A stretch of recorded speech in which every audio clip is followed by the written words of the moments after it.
Hello, today we're going to take a look at the different forms of complex numbers and how to convert between those forms. We have four different forms of complex numbers. There's binomial, rectangular, polar, and trigonometric.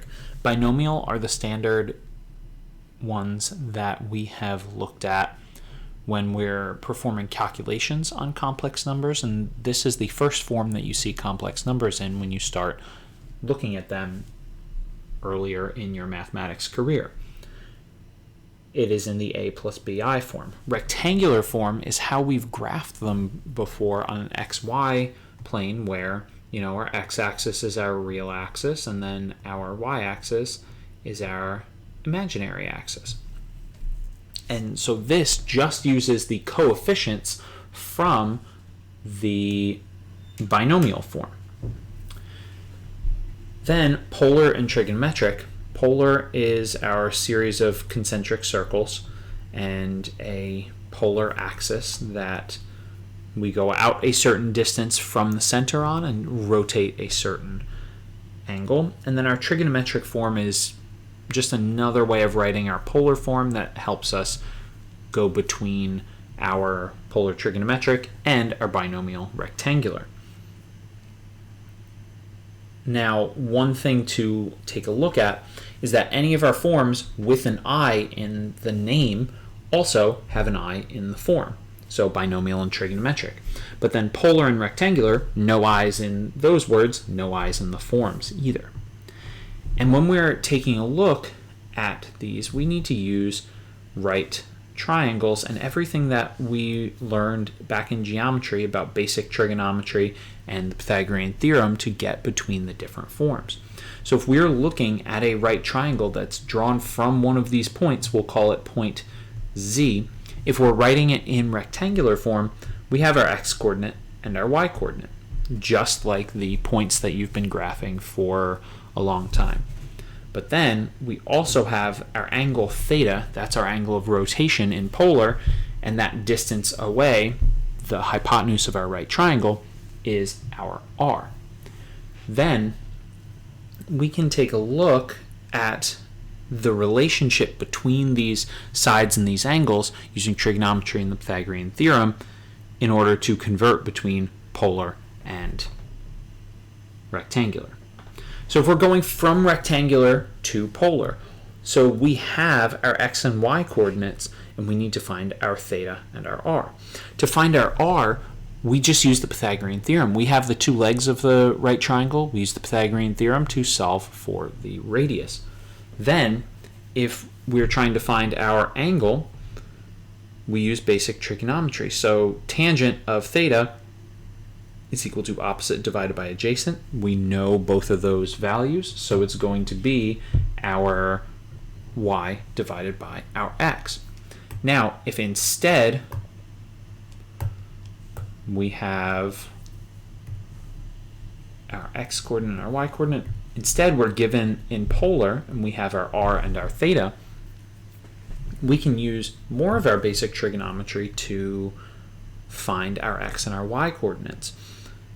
So for our y-coordinates, we know that sine of theta is equal to our opposite divided by our hypotenuse, but then if you multiply both sides by your radius, you end up with y is equal to r sine theta. You do the same thing with cosine, and you have x is equal to r cosine theta. And we can solve for x and y because we know what our r and our theta are. So all of these come from our basic trigonometry and our Pythagorean theorem, which we know how to do. Let's take a look at how we would do one of these. The first thing I like to do is, if we have our complex number in one of our forms, find the other one that's very similar to it. So for example, if we have rectangular, we can easily just write our binomial form because those are our coefficients. That's going to be our a and b and a plus bi. So the 0.55 has the binomial form of 5 plus 5i. Then to go from rectangular to polar, well, we come up here. We know that r squared is equal to x squared plus y squared. So r squared is equal to 25 plus 25. So when we take the square root of both sides, r is equal to the square root of 50, which we can factor into 25 and 2. So our r is equal to 5 square root of 2. And we're going to write this in our polar form. Then we know that our tangent of theta is equal to y divided by x. So we take our tangent inverse of both sides. So 5 divided by 5 is 1. So we have a tangent inverse of 1. And we know it's going to be some pi over 4, but we need to check because this is not going to follow the exact same rules as some of our trigonometric equations, not that basic domain for our tangent inverse. What we need to do is take a look at where our rectangular point is, see what quadrant that's in, and that's going to tell us which pi over 4 we're going to use. So in this case, 5, 5 is in the first quadrant, so our theta is just going to be pi over 4. Our trigonometric form is easy to get from our polar form because all we're doing is taking those values and substituting in. So we take our radius multiplied by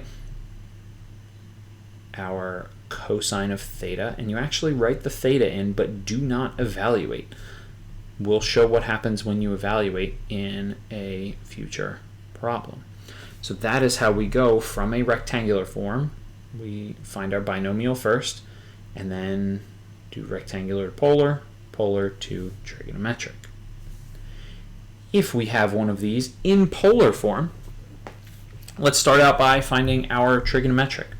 So we will have -1 multiplied by the quantity cosine of pi over 3 plus I sine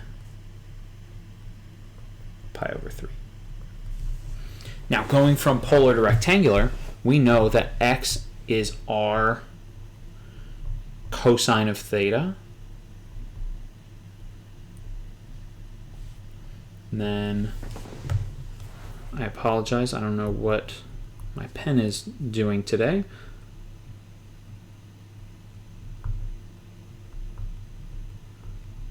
It's only doing half the strokes. And y is r sine theta. So our cosine of pi over 3 is 1/2. So x is equal to -1/2. And then sine of pi over 3 is square root of 3 over 2. So y is equal to negative square root of 3 over 2. So we write that in our rectangular form. So we have -1/2 and then negative square root of 3 over 2. And then in binomial form, that will be -1/2 minus square root of 3 over 2. So we just follow the formulas, which are derived from the trigonometry and Pythagorean theorem that we know. Oh, let's just take a look at why this ends up working out. So we take a look at this point on a rectangular plane, 5, 5. We change our background to our polar, and we end up with this is our pi over 4, which we had mentioned before, and then that's our theta. But then our radius here, it's a little over 7, so the square root of 2 is about 1.4, so when we multiply that by 5, it will be a little over 7. So we can see that it's in the same place no matter whether we're looking at our polar coordinates or our rectangular coordinates. Now, if we have one of these complex numbers in binomial, the first step we want to do is go to our rectangular form, because all we do is take our coefficients. We have 3 and then negative square root of 3. We know that r squared is x squared plus y squared, converting from rectangular to polar now. So x squared plus y squared. So we have 9 plus 3. So we have r is the square root of 12, but we want to take out what we can. So we know r is equal to root 3 because we can change 12 into 4 times 3. So we know our r is 2 root 3. Now for our theta, when we've got tangent of theta is equal to y divided by x. So it's negative square root of 3, over 3. And when we have our tangent inverse of negative square root of 3 over 3, we know that this is going to be some pi over 6, but where? Because if we were solving an equation, it would be negative pi over 6. But we need to take a look at where this rectangular point is. So just draw some quick axes up here, and then so we have 3, and then minus root 3. So we end up in the fourth quadrant. So we could use negative pi over 6, or you could use 11 pi over 6, whichever one works best for you. There is no exact one you need because there's an infinite number of ways to write these polar points. And then our trigonometric, we use that r and that theta from our polar form, and then we just write it here. Now, if we are given the trigonometric form, well, the first thing we always want to do is go through and write our polar form, because we have our r, we have our theta. And then from there, you can do polar to rectangular as x is r cosine theta, y is r sine theta. Or if you would prefer evaluating the trigonometric form, let's go ahead and do that. So 4, and then cosine of pi over 6 is square root of 3 over 2. And then sine of pi over 6 is 1/2. Then we distribute the 4. So we have 2 root 3 plus 2i. Hey, that looks like binomial form, which it is. So our trigonometric form is another way that we can convert from our polar trigonometric to binomial rectangular, because if we evaluate our trigonometric form, we end up with binomial form.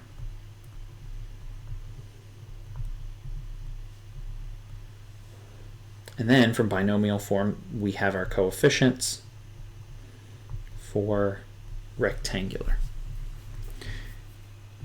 So the easiest part of these is converting between binomial rectangular and polar trigonometric, because we have those either coefficients for binomial rectangular or the r and the theta between polar and trigonometric.